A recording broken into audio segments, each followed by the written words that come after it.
Comment se présente la situation sécuritaire dans l'axe opérationnel de Kwango et quelles sont les réalités du terrain? Le vice-premier ministre, ministre de la Défense nationale et des anciens combattants, Guy Kabombo Modianvita, séjourne depuis ce matin dans la province de Kwango où il a présidé le Conseil provincial de sécurité élargi, question d'en avoir le cœur net.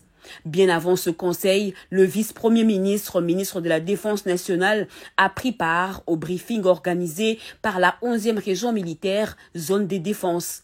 Le commandant région, le général Jonas Padiri, a fait un état des lieux de la situation sécuritaire dans cette zone et a présenté le résultat de l'opération Ngemba dans l'axe Kwango.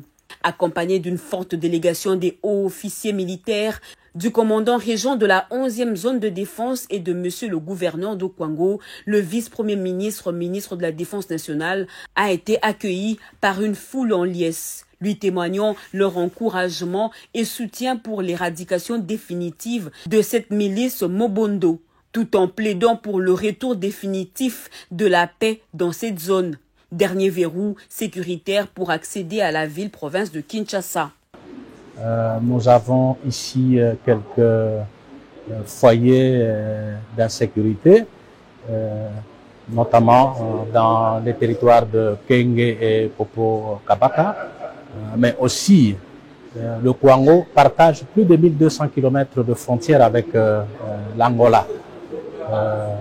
Et donc il a été question, vice-premier ministre, s'imprègne de la situation sécuritaire au Kwango.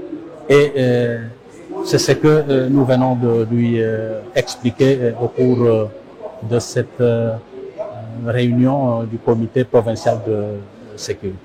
Guy Kabombo Modianvita a donné les orientations fermes et claires et a promis de ne ménager aucun effort pour que les FARDC mettent hors d'état de nuire cette milice Mobondo.